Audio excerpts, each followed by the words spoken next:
Good afternoon, everyone. This is welcome to our special. So we're on live every day of the trial from 3 p.m. to 4 p.m. Eastern Time to bring you the most latest and updates and news on Miles's case. So as you know, Miles is the #1 enemy of Chinese Communist Party and the founder of New Federal State of China.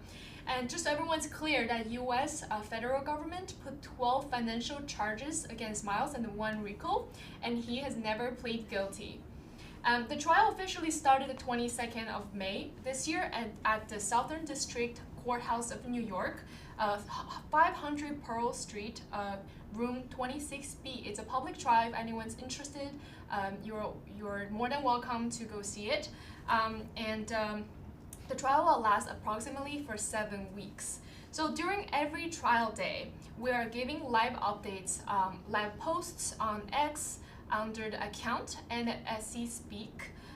For court documents such as transcripts of the trial, you can go on nfscofficial.com.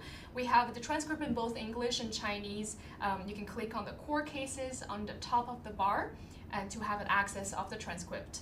We're also live on Gitter, Rumble, and you can follow us at NFSC Speak. So today, we're in day 16 of the trial, and we have 3 guests today with me to give us a really awesome show. That's what I expect, and a lot of news as I'm not in court today. So I'm gonna be questioning our fellow fighters here to give some updates on the trial today. And please welcome Max and Jackson and Kevin. Hi guys. Hi everyone. What's going on, everybody? Thank you, Feather. Right. Thank you. So please tell us a bit about how the day, just a little bit rundown, like how was today generally. Don't give any details yet, because we're gonna get into that. Well, how about this? We can kick things off with a little bit of an update on Mr. Miles. Mr. Miles was in his light gray suit, handsome as ever. Black shirt, black tie, super clean, super sharp, super energetic, high spirit. So that's Mr. Miles' goal today, and with Sabrina, of course, she's in her, the usual as well. Everybody's very high spirited. Everybody, as always, since the very beginning of the trial, has been always a line outside the door since the very, early morning. So is there still a lot of audience today? Yes. Yeah? Yeah, I've gone there since, excuse me, around like maybe 8 a.m. Some of the people were waiting outside for over like about, an hour. Oh, wow. Yeah, 8 just a.m., to. so an hour, they arrive an hour before that. Yeah. Okay, Yeah, just so- to get in. Yes. Yeah, there's a yes. line in the morning, there's a line after the afternoon. break, going in, same Right. thing. Yeah. Everybody's on time, the jurors, the judge, everybody. Yeah, so just so you know, there is a limited space in the courthouse that you can go in and then have a seat. But then if you don't, whoever wants to go to the trial, there's another room that you can watch the trial on a screen, and it's very very high quality, and it has a good audio system. You can watch it from a different room. Yeah, so we have some news about Miles, and let's talk about before the trial starts. So the trial starts normally at 9:30. So I just wanted to make a quick correction. Yeah. So when people were waiting outside at 8 a.m., it was actually 1.5 hours before the court was supposed to be Okay. begun. So it just shows to you like the support that we're getting for this case and the general intrigue. Yeah. So Miles comes in at 9, and then in between 9 to when the court actually starts, there's actually a lot of important discussion. We're talking about a future witness that they're going to bring on. His name is Samuel Roberts, as we know it thus far. We will confirm once the gentleman actually steps in the courtroom. But with that being said, there's going to be a new gentleman by the name of Samuel Roberts, and he will be testifying in regards to H-Coin, HDO, the Himalayan exchange, for example, and the government team actually made it a point to say that this, excuse me, this witness will not be testifying on if H-Coin, HDO are cryptocurrencies, but rather, or if Himalayan exchange is an exchange, but rather the legality behind, or because this gentleman is, I believe, Is he with BitGo or is he Yes. the CEO of BitGo? Correct. Right. He's the CEO of BitGo, and then he's going to go over why did BitGo terminate Okay. their relationship with Himalayan Exchange, to go over the logistics of that. Oh, and so, not so the- there's a relationship with BitGo and Himalaya Exchange. Is that correct? Correct. Okay. So any change with the schedule and Right. yeah. So as many people have heard from yesterday's broadcast, they were talking about the fact that they might have to extend the next week for a full day. So it'll go on from 9:30 all the way to 5 p.m. And this is so that they can avoid the fact that extending the trial from the set day, which was July 12th, I believe. Yes.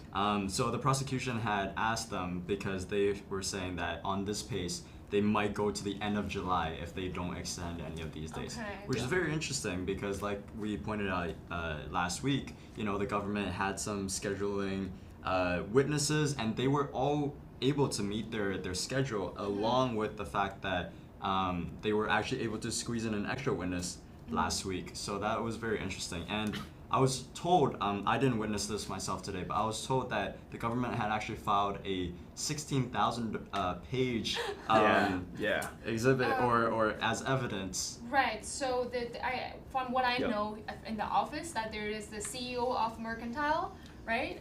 That was scheduled to come in court and then testify on behalf of the government. Right. So you said there was a document that's 16,000 pages long, Yeah. right? Correct. So the right? original document is 79,000. Oh, 79,000.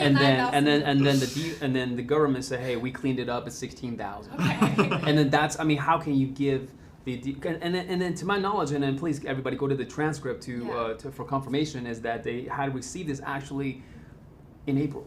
In April. So And they the just government told- received the documents, the 16, they cleaned it Right. up, so the 16,000 pages document in April, and they just told the defense. They just filed it yesterday night. Oh, so Yeah, they just filed the correct. 16,000 pages long documents Yes. regarding to this witness last night Right. for the defense team. Mhm. Keep in mind, Right. this is Yeah. not. I don't think this is the first time that they've notified the defense in such short notice. Mhm. I believe there were some witnesses that they notified maybe just a couple days before as well. Absolutely. Yeah. This is also another reason why the delay is caused, right? Yeah. Actually, I'm sure there's a lot of time were taken during the direct examination and cross-examination just to to give a throughout questioning session and then to show the jurors. Yeah. But then a lot of times spent on it's actually preparing for those testimony and the witnesses for to be fair for both parties, right? Yeah, absolutely. Okay, so let's start with the first witness, actually the witness number 15, I believe. She was brought yesterday at the end of the day. We started to hear her backgrounds and stuff, but I wasn't there, so I didn't really get to know her, and then what's her involvement in the movement and why is she testifying as outside of the government. Okay. So does anyone want to Yeah. give a little bit? Farm loan agreement, and they were just the prosecution was just direct questioning her about it. So, for example, she was asking the witness how was the process of signing this, and the witness mentioned that she was sort of pressured into signing it very quickly. She mentioned that she had, I believe, 24 to 48 hours to sign the agreement, and so she didn't really get a chance to read it over completely. Okay. And the reason for this was because she was told that the CCP can close the bank accounts at any time, and so it's a bit of a rush to get the agreement signed. So Yeah. so get the agreement signed.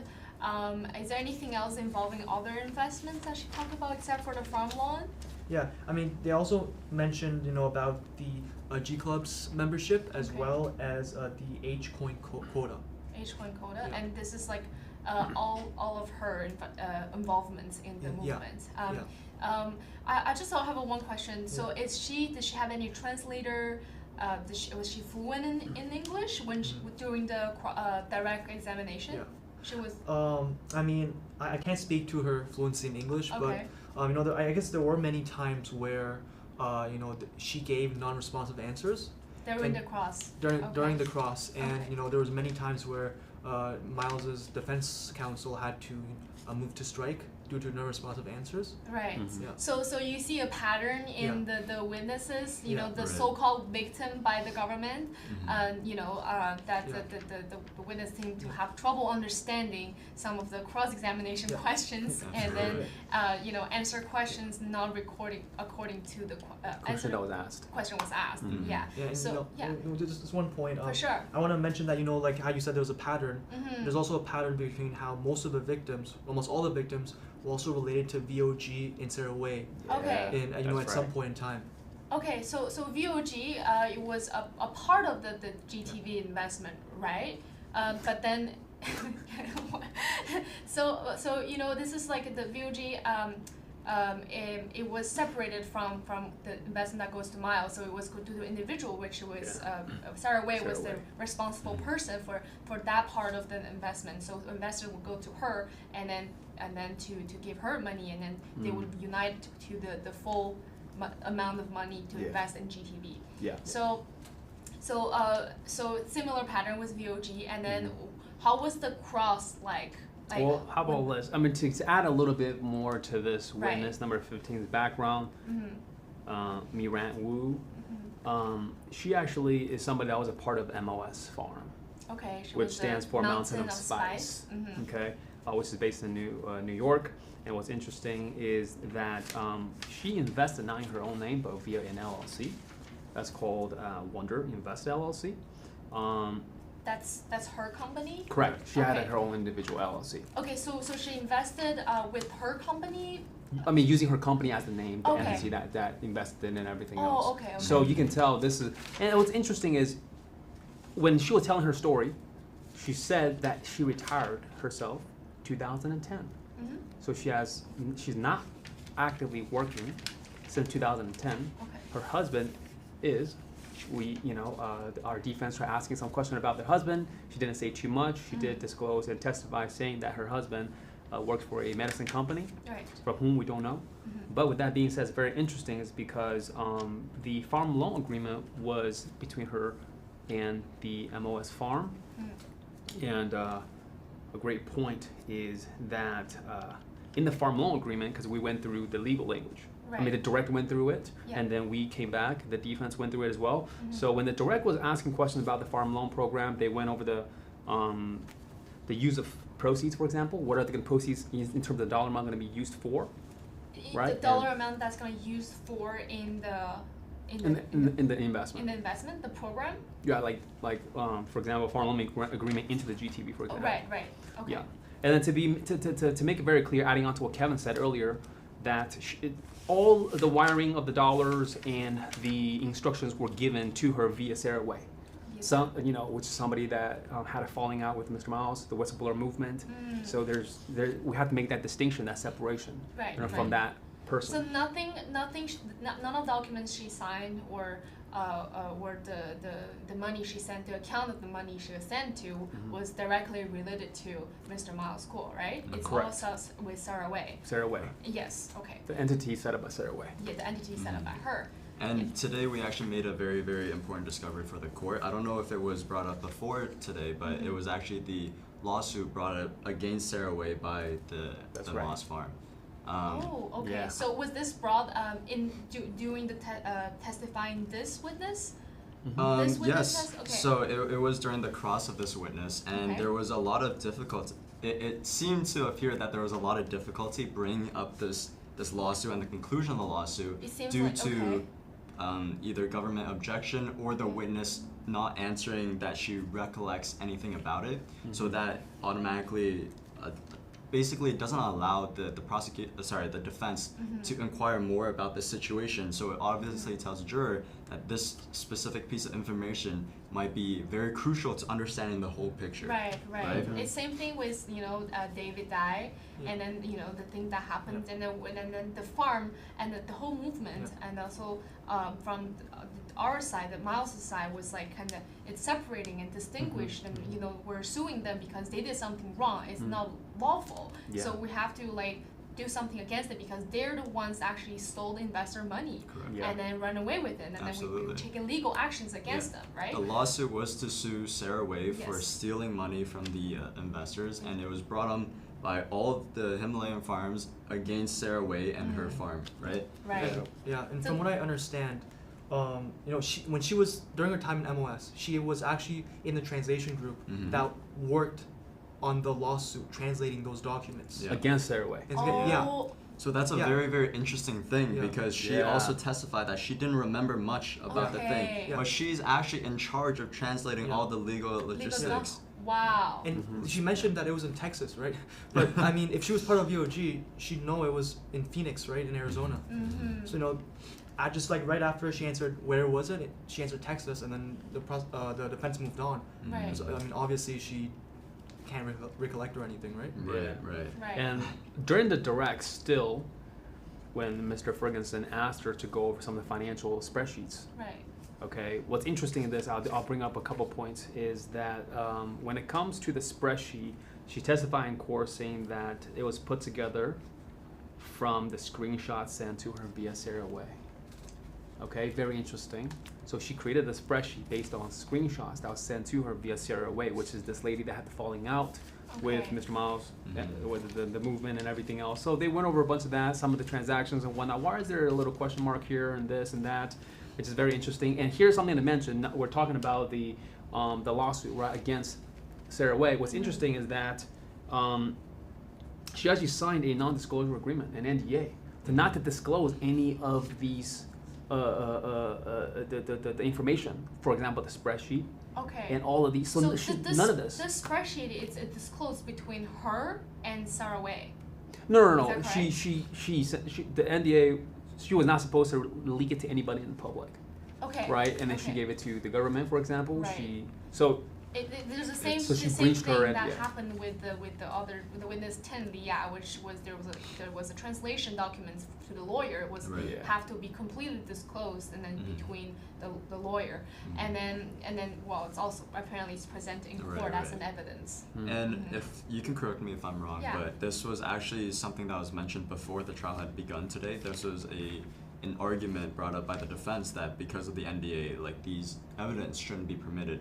But eventually it went through. But Mhm. and I just want to point out the importance of the government really wanting to bring this piece of evidence through is because other than this piece of evidence, I feel like she is a repeat victim witness, just like the ninth witness, Jenny Lee, right? The VP with Sorry, was it the ninth witness? yes, Jenny yes, Lee? Jenny Lee, Jenny yes. Lee, yeah. So the things that she were talking about were the exact same things, if not for this one piece of evidence Yeah, that she the signed an screenshot. NDA for.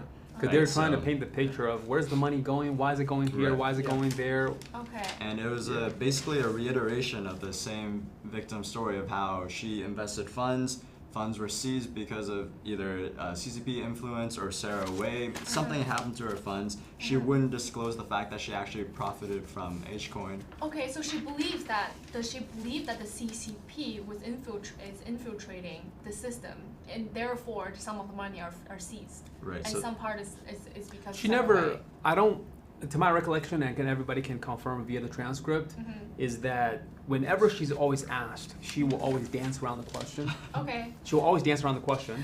And the judge again today had to say, hey, if you're asked what your favorite color is, you would tell what your favorite color is. You don't tell everybody your favorite flower is the rose, right? Mhm. It's something that Judge Torres said in the court.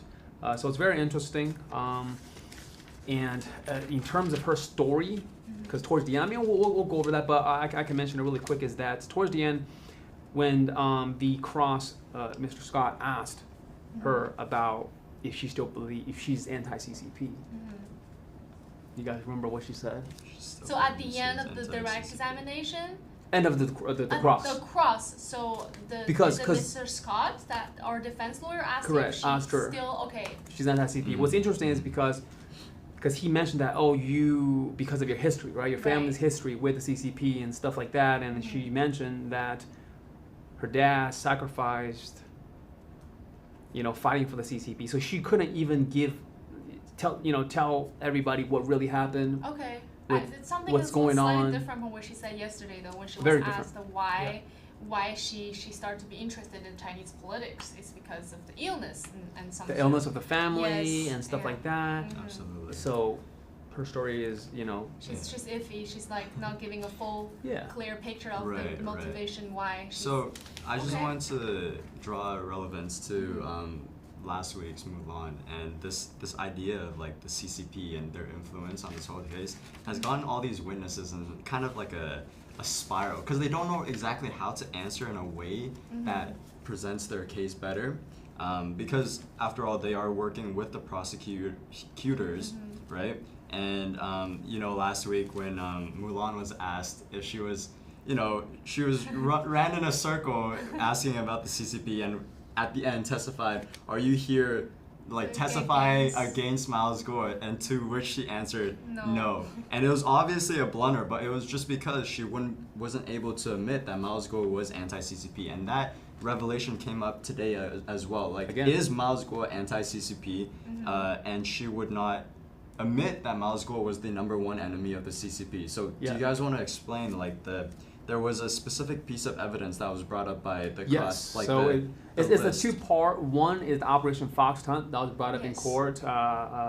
You know, our defense lawyer Scott went over what Operation Fox Hunt is, reading over the actual the language of it, and then she went over it, and then Scott asked her, well, you know, after learning right about Operation Fox Hunt, like, do you still believe Mr. Miles is not, or he's not anti-CCP? And she's like, okay.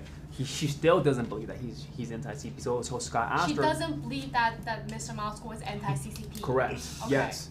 And then Scott asked her, well, let me show you something else, right? And the other thing that Scott showed her was the targeting of the CCP in terms of the cyber warfare and everything else, meaning that they had people that were, you know, writing articles. They had a specific quota of what they needed to do every single day, targeting Mr. Miles Gore, the Hong Kong protest movement at the time, and the COVID-19 pandemic. And then he asked her again, do you now believe that he's anti-CCP? You know, why would the CCP go after him Yes. What this did she way, say? right? She's like, no, I still don't believe. Okay. And then so the Scott asked her, you know, what was the question? That's very interesting, because that really contradicts how. Also, I raised the question in me that what's the first reason to join the movement and then to start listening to Miles, you know, because she started. I remember yesterday she said she started listening to Miles 2 to 3 times a week and start to listen to him every day on YouTube, and starting from 2018. And because he was talking openly about the evilness of the CCP and the things they've done, right? And then now she's saying she doesn't believe. Well, she doesn't believe at the time or now? Now. Right Now. Oh, she doesn't believe. Yeah. Okay. Okay. Yeah. And it was funny because this was after, you know, Jackson mentioned that all this evidence was listed out. These were official documents listed out by the U.S. government, because these were cases that the U.S. government had to deal with, right? Like the foreign operatives operating to slander Mr. Gore in terms of like media warfare, cyber warfare. You know, there was a list, Operation Fox Hunt, that showed that Mr. Gore was the highest priority of the CCP's repatriation efforts, right? So, and then after all this was listed out, she was asked, do you still believe Mr. Gore? Why would the CCP spend $4 billion to stop June 4th, 2020? Right. Right. The targeting is it speaks for itself. Right, and when she answered no, there was no further questions from the exam. Yep. So that was a very clean way to end it off, because keep in mind, these people are under oath and they are permitted to tell the truth, the whole truth, like as in the complete Nothing but the truth. Nothing but the truth. Yeah, Right. so- I mean, Yes. It's I mean, you could just throughout her entire testimony, you could tell there was like, you know, very clear inconsistencies. Like for example, I believe Scott, he asked the witness if, you know, she wanted the interest, and she straight up just said no, and then he brought up the farm loan agreement, right, and talked Right. about the interest, and then she was like, okay, so you want, and then he was also like, but you testified to the not testified. He told the prosecutor in this specific meeting on this specific day that you were upset because you didn't get the interest. And then he Right. switched to a farm loan agreement, and then he was like, so you couldn't get the interest because you terminated the contract before it was The due. maturity date. Before the maturity Right. date, right? So you don't Yes. get the interest automatically, right? Right. So, but then you implied that you don't want interest, but then another separate meeting you wanted interest. Mhm. So it's just very inconsistent, Right. and I'm sure Right. the jurors saw straight through that Right. as well. Right. So- It's interesting. I almost see a pattern here. Like they were upset about losing money, and Mhm. then some witness they turned their back, and then the cross examiner is saying they're not interested in those money financially. Right. So there's a very huge contradiction in their intentions. Yeah. Absolutely. yeah. And if we may, can we dive into Sure. like The next witness or Oh, no, not yet. Yeah, Not not yet, not yet. There's still a bunch. yeah, okay. Yeah, This one. there's a lot to Okay. talk about regarding this witness because Okay, one highlights each. H and A Alright, quota. one highlight each. I Okay. wanted to talk about how Okay. she claimed that she lost $14,000 in her total investments, Okay. and Yeah. how we can break that down. So she said that she donated or not donated, invested $20,000 into the farm loan program, Right. and that was only returned 92% if I remember correctly, Yeah. right? Mhm, And that mhm. was by the SEC because of the whole Sarah Way, like Yeah. the Moss v. Sarah Way lawsuit. She also said that what was it? She invested about 4,500 into H-Coin, Yeah. and that was actually refunded to her. Yeah. It was her private placement that was refunded Yeah. to her, and she claimed that she didn't have an account, but to give a bit of explanation why she didn't have an account with the Himalaya Exchange was because she was currently residing. She was a U.S. citizen, and at that time, U.S. citizens, Canadian citizens, Japanese citizens, there was a dedicated fund for them to purchase this H-Coin, right? So that was one part, and her final part was that the fact that she cited that she lost 10,000 to a G Club's membership. Yeah. Now that one was very funny because she didn't. That was the only one that wasn't returned back to her, right? But it's because G Clubs, as you all may know, like G Clubs, when you purchase that agreement, it's a membership. It's non-refundable. It's like you're paying the service to already get these benefits, and you're very clearly listed out what benefits you're getting, right? So to give an antidote, right? Like give a metaphor. It's like me saying I want to refund my Amazon Prime subscription from last year because I just feel like I didn't get enough benefits. Right, and then I believe she's also familiar with G Fashion, Absolutely, right? yeah. And then did she ever use the benefit of G Fashion? She says she wasn't fond of the G Fashion pieces. That's not her style. Right, Oh, but she okay. never denied that she had the 10% discount from G Right. Fashion, Oh, which she is never very, very denied interesting. that. Yeah. Okay. Mhm. Okay, Yeah. and then we know in the future there will be more services going to be provided, right? Oh, It's a man. lifetime membership too. Mhm. Yeah. And also for the refund, I also have a really interesting question because Okay. similar to other witnesses, when they were asked if they ever go to Miles School directly for the refund, I want to ask, Okay. was she asked that question too? Yeah. I mean, before we go there, I do want to bring up the fact that there's this direct with the Right. government. Right.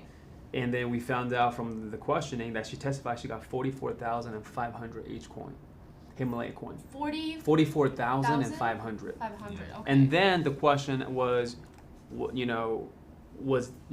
how, right? How did you get this much? Mhm. Because your investment is so low. Yeah.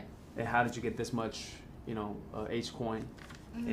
and, allocated to her for her to purchase? And it's very interesting. And, even our defense lawyer Scott asked her how, Mhm. right? Like, what does it pertain to your volunteering? Mhm. She couldn't even answer that, right? She was dancing around that question of, Okay. like, how was she allocated this money? And she finally said that, it seems like, if they like you, they give you more. Okay. So Right. for free. It's like 44,000 H-Coin, if you guys go and take a look, even at $10 each coin, that's, well worth above what, how much she's, Right. vested. Right. But anyways, that's something I want to bring up. It's very interesting. It's just like, She- how? she To thought answer your question, did she though. declined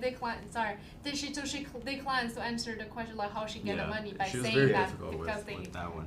they like me. Yeah. So, but to answer your question, she did not go to Mr. Miles. She did not go to Miles. Okay. She went to Sarah Way. She went Okay. to other farm volunteers, but Right, never right. to Mr. Miles directly. Right. Never So wanna- was it her legal conclusion that if it's terminated with Sarah Way, you don't have you can't go to Miles. Yeah. I don't know It how was how her how understanding. does her understanding go. Right. That lead to this Mhm. to this result. Right. Okay. Shall we move on to the next witness? Kevin? Yeah. Yeah. Yeah. Witness Yeah, sure. number 16. Yeah, for sure. Yeah. Okay. So witness number 16 was a familiar face actually. Okay. It was FBI agent Miss Espinoza, and Yes.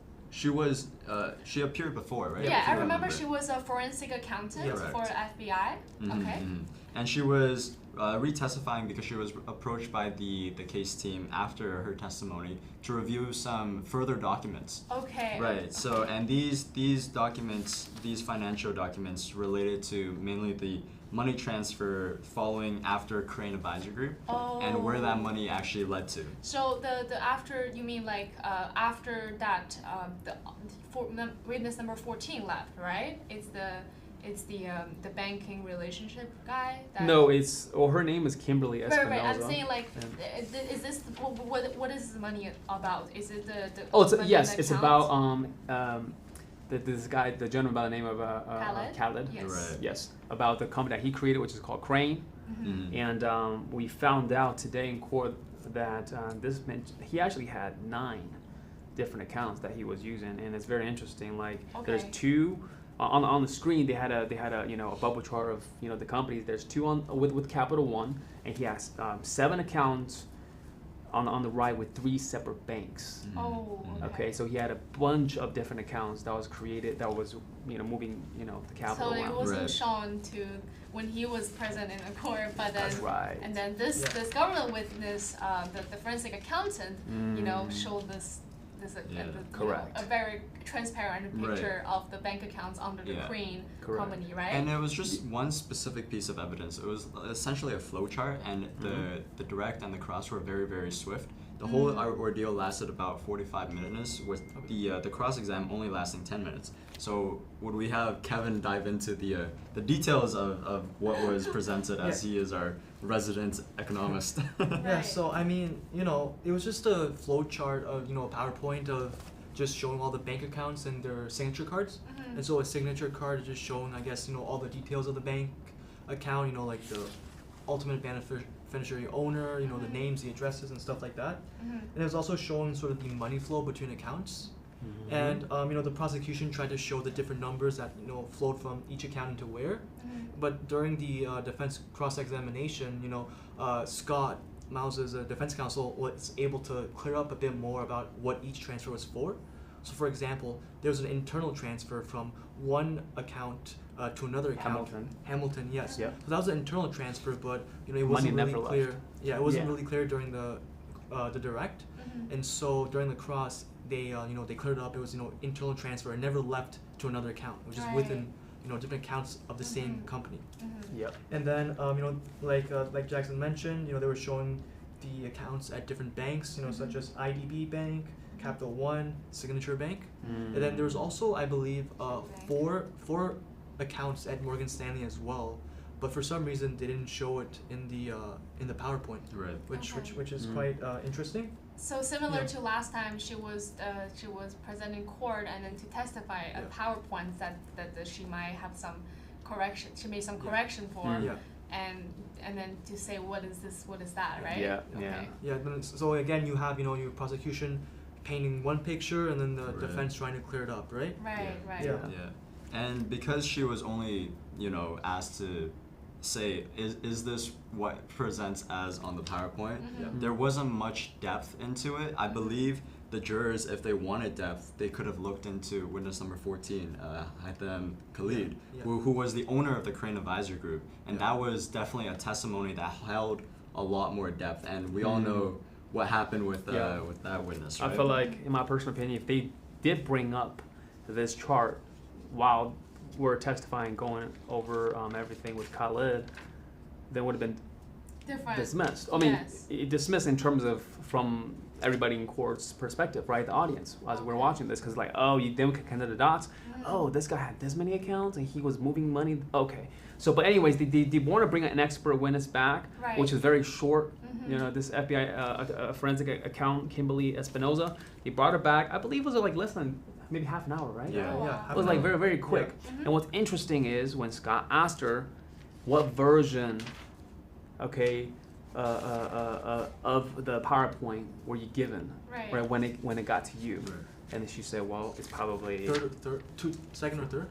I think third or fourth. Third or fourth. Okay. And then she says she believes the one that we're using for now is like fifth or Right. Sixth. So as So- you can see, Yeah. these expert witnesses are just basically testifying on top of documents that were presented to them. Right, that's Right. similar Yeah. to the Yeah, video yeah, analysis exactly. person. Yeah. So Exactly. yeah, they have no knowledge of what the entities actually are. Right. They just literally testify as to Mhm. what's on paper as Right, witnesses. what's on Right. paper literally. They don't reads- know, Yeah. like you said, they don't recognize the names at all. Yeah. But Mhm. one specific name that keeps coming up is Hatham Khalid, Oh, right? Haitham And Khalid. and it goes into the 16th witnesses. Sorry, Okay. 17th witness Yeah. that they brought on today. Right. It was essentially a very fast-paced day. Okay, so sounds good. So so the document she testified it's during the period that the crane so it was like around a year or so, less than a year, right? Mm. I Where believe so, the yeah. crane was created. Yeah. Yeah, so that's the time period, the Mhm. amount of accounts that he created and the money transferred, like the transactions between the Mhm. accounts and Mhm. etc. Okay, Yeah. They wanna let's move on to the next witness, Right. shall we? they want to show the disbursement of some of the funds from Crane into some of these other accounts Mhm. because the next witness, Mawa, was brought up, right? The mansion in New Jersey Right. was brought up because I believe they wanted to show because they brought up, oh, here's the purchase agreement and then the selling price of Is it still with Mawa. Kimberly Espinosa?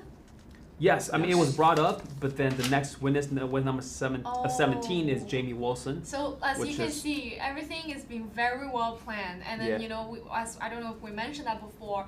Yesterday morning, both attorneys were talking about judge with the regarding the schedule because the prosecutors keeps changing the order of witnesses for Right. the following week Mhm. because there are changes they made, but then the defense team has to respond accordingly and then follow their schedule and then as well as those changes.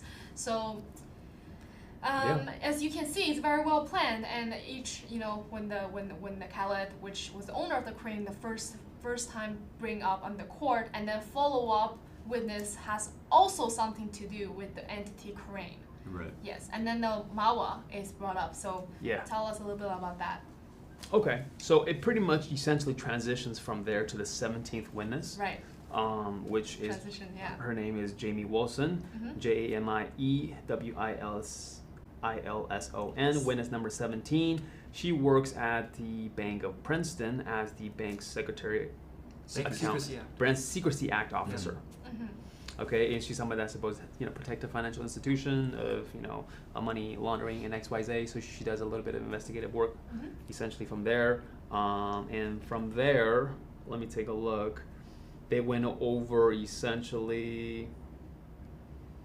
I mean, Let's see. so her job is basically to protect financial institution, which is Yeah. her employer, Bank of Mhm. Princeton, from acts such as money laundering, tax Mhm. evasion, Okay. and terrorism funding, stuff like that. Mhm. And she does this by monitoring all the transactions and activity within the bank. Right. Right. And so I believe the OFAC list was mentioned as well. Right. Mhm. And so the prosecution was asking about do you know what the OFAC list is? Can you please explain? And she was Mhm. talking about that. And then moving on from there, they were talking about there was a BSA review of Lamp Capital Mm. in What is the BSA? September 2020. What is the BSA review? Yeah, so BSA, like Jackson mentioned earlier, stands for Bank Secrecy Act. Okay. So I believe it's just a review of the accounts. Right. Mm. It's essentially a transaction. very in-depth vetting process Okay. of whether or not this account deserves to be, or like just the details, the descriptions. Yeah, of the such source of account. funds capital's coming Right. in, Mhm. who are the people behind Mhm. some of these accounts, Mhm. and to see if it's valid, if it's legal, things Right. like that. So what was the main arguments brought up by the government team on with this specific witness? I think it Mm. was basically a whole link, just like how they've usually been doing it, to link Lamp Capital with the Crane Advisory Group and link it all the way back to Mr. Miles Gore Mm. through all these financial wire transfers and whatnot. Because when she conducted the BSA on Lamp Capital, there were a few red flags that she found, and that was one of their main arguments that Lamp Capital was an anomaly. Basically, it was. Haitham Khalid was the advisor that brought, but wasn't the one that was actually signing it, if I was correct. Yeah. Mhm. And the ultimate beneficiary was a non-U.S. citizen, which is fine to her knowledge, but Does she Mm. know the person? Was it mentioned that she knew who the ultimate beneficiary was? I don't think so. I don't think so. I But don't yeah. think so, one of the other points was that it was opened with 10 million in the account, which the is, account. in her words, significantly more than the other Average person. You're right. Because Bank of Person is a regional bank, right? It's, I believe she mentioned it services New Jersey and Pennsylvania, 26 branches in total. So In total. yeah, so I mean, if you see 10 million coming in, it's it's For Right. them, a it's big a, plan. I mean, just like Khaled said, right, with the past win is when he found out that Yvette at the time was a large client, Yes, you know, That's he was trying to get triggered him the to- balance, the Right. credits that, you know, Yeah. with Right, large right, balance, right. so Yeah. they want to keep such client in Yep. their bank, Mhm. right? Yeah. that's right.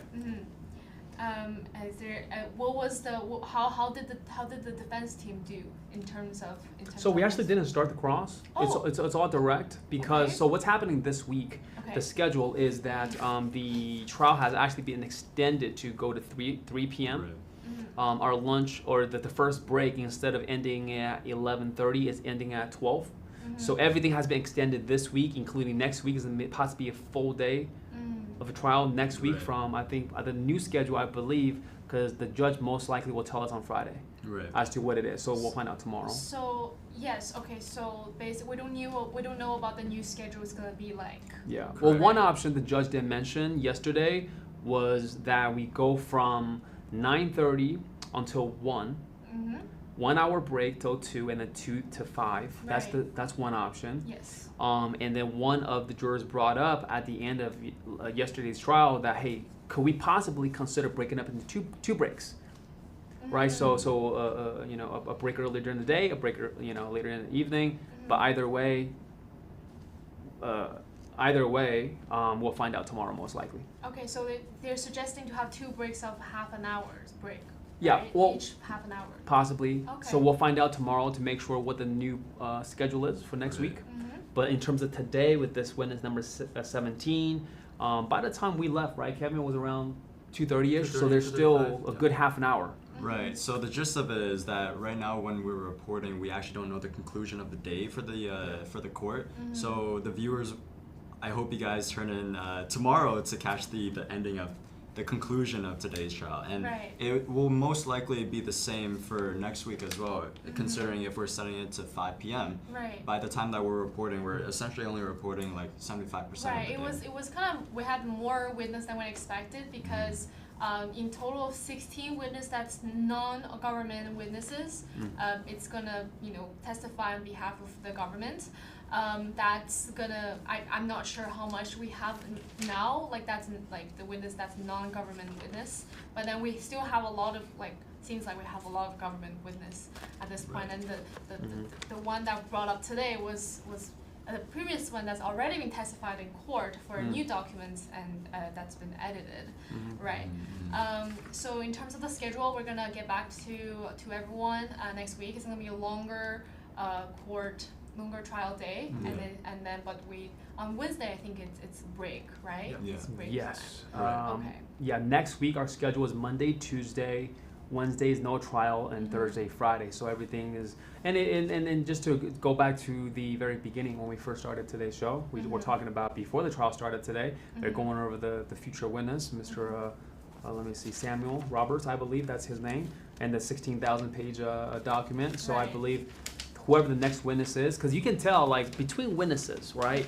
Like Khaled, between all the different witnesses, they'll throw in, a government witness just to kind of like reset a little bit. Oh, right. Because it's not something that is very storytelling too much, and there's not something that the defense can come back I see. to cross too much in terms of what's really going on. It's just confirming some of these numbers, the dates and whatnot. It's more of a reset in my personal opinion, Okay. and they might throw these things in between the different witnesses that they're going to bring on. So I believe the next one might be somebody that's going to be very interesting. I mean, we'll find out. Everybody tune in, to Right. tomorrow to find out what's going to Yeah. happen to this Right. lady, Jamie Wilson. Right, as I said, 17th. it's really, really well planned, and I think, and then we spent 2 days, 2 days and a half questioning Khaled, and then you know from what he gave to the court and from what he gave to everyone, it's gonna lead into a lot of witnesses that's related to his testimony. Absolutely. And this is like you know this is the arguments that that you know the government uses to go against the Miles. Right.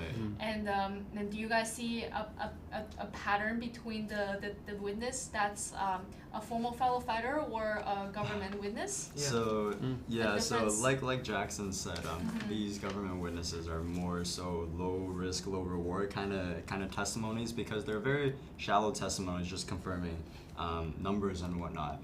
As we saw with other victim witnesses or with other witnesses that they brought in, like Hatham Khalid, they were a lot deeper into the story of like the G series, their connection and their involvement, which also gives the opportunity for the cross to dig deeper as to where their foundations lie in their testimony, right? So as I'm sure there was an impression on the jurors of how valid these testimonies were once the cross started digging in. So those witnesses were more high reward but also very high risk because you know their testimonies didn't stand exactly on a solid foundation in my opinion, right? So I urge the people watching to go back and rewatch like the testimony from Mr. Khalid, who was in charge of the Crane Advisory Group, Right. to have a more full understanding of what the government is trying to portray in terms of the witnesses that follow. Right. Right. Yes, you can always go on nfscofficial.com for the official transcripts of the court, and from there you can read a lot of details and then the question and answers of each witness. And for each day we have both English and Chinese. And is there anything else you want to add before we end the show today? I mean, there's also a pattern how, like Max said, you know, usually the government witnesses, especially you know like the FBI agent and others, you know their direct and cross are much shorter because, like you said, they're more shallow testimonies. Okay. And so I believe that you know for the 17th witness who works at Bank of Princeton, it's possible that you know it'll end tomorrow morning, and then maybe we'll see if there's another government witness for tomorrow afternoon. And if not, I believe it's time for the defense to you know call up their witnesses as well. Absolutely. So you think that the extra time that we're gonna have next week is gonna help maybe avoid the delay of the trial? Yeah, I believe possibly the next one could be their start witness. By the sound of things, 1,000-page document. Right. This gentleman's going to talk about you know what happened between the termination of their relationship with Big Go and Himalayan Exchange. Oh, we're not gonna. He made sure to bring up to the judge.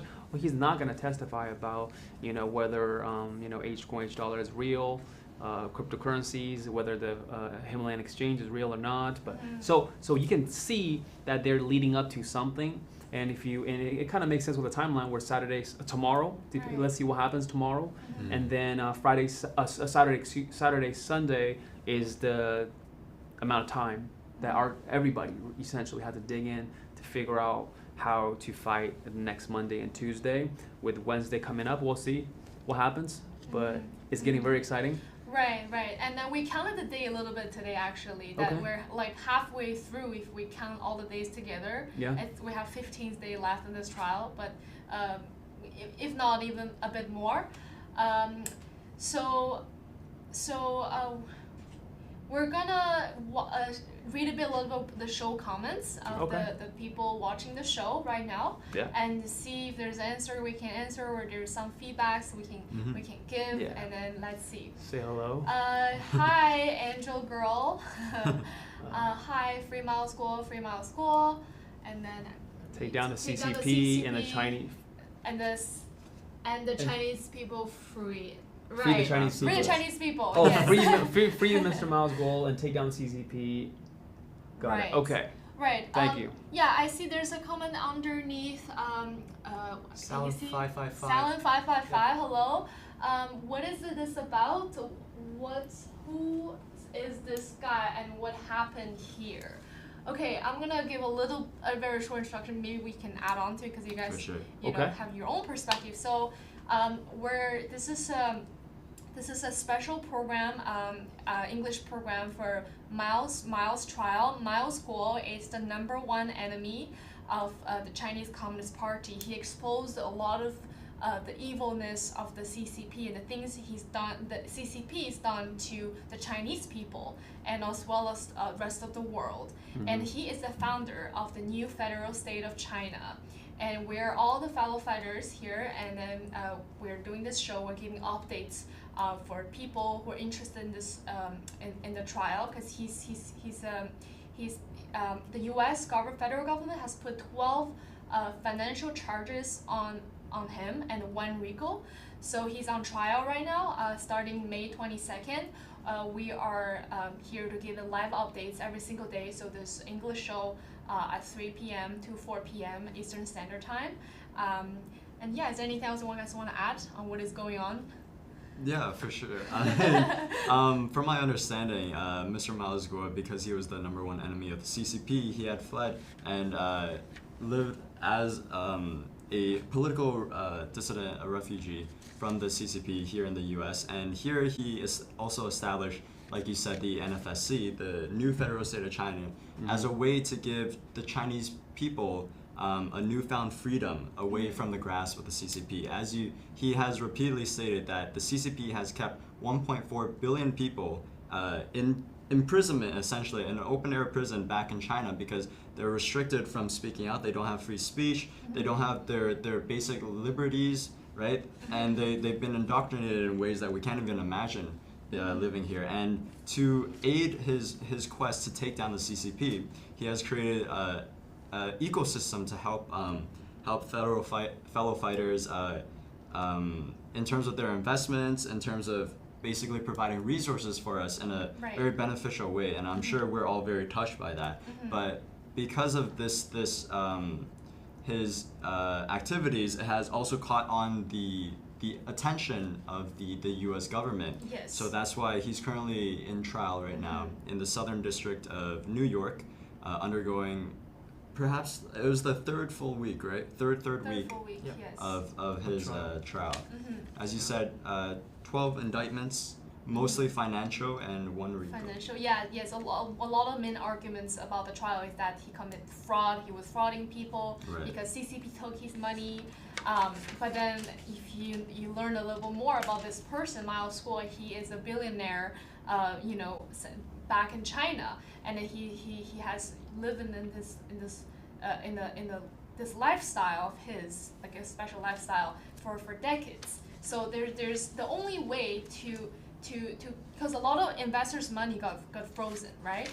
And then the government claims it's Miles that's trying to do money laundering, trying to defraud people by giving the label of taking down the Chinese Communist Party. But then the only way to get the money, defroze the money, is to take down the Chinese Communist Party.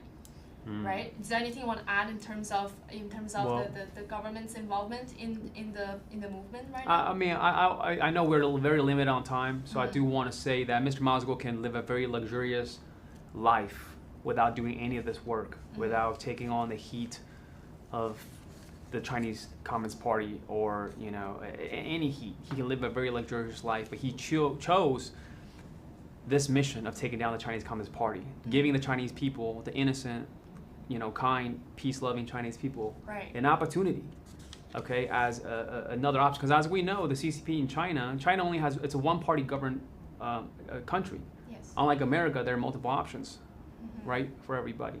So I just want to say that we can be the very first generation of people ever, after all the emperors, the dynasties, the dictators, and the whatnots. We can be the very first generation of people, as you guys see on the screen, Feather, Max, Kevin, And Jackson?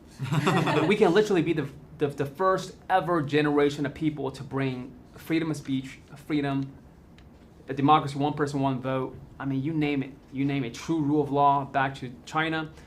And it's just so important because 2017, Mr. Miles Guo blew the whistle on the 13579 bioweapon plan to the FBI. And as we know what 1357 bioweapon plan is, which is the pandemic, the virus, right? The vaccine disaster that's on the horizon. I'm sure there are many people that have been, millions of you guys that are watching, that have had negative effects from the pandemic, from the virus, has lost a loved one. So with that being said, knowing that the CCP is the one that's behind it all, that put out this bioweapon, and we're still in the midst of it, right? And it's not the end yet. So that is the ultimate, in my personal opinion, the crime against humanity at the highest level. Absolutely. What other reasons do you need? Yeah. And I urge everyone to please keep up to date with this trial. It really is the trial of the century. It affects the entire world. We want more people to be aware of what's happening to Miles Guo and his mission to take down the CCP. We're trying to wake up Americans, stop America from becoming the next CCP, right? And a lot of what we do here at NFSC is working towards that goal. And if you go on YouTube, there's actually a 30 minutes video explaining who is Miles Guo. I think it's called Why is Miles Guo? And it's you can search up at the person who uploaded it. It's called the Star of Liberty. There's a 30 minutes video explains you who is he, and then from his experience since a child to the step-by-step help, like why he became the person he is today. It's a really precise, very very good video to watch if you don't know about the movement and if you don't know about Miles Guo. And thank you so much, Kevin, Jackson, and Max, and thank you so much for watching.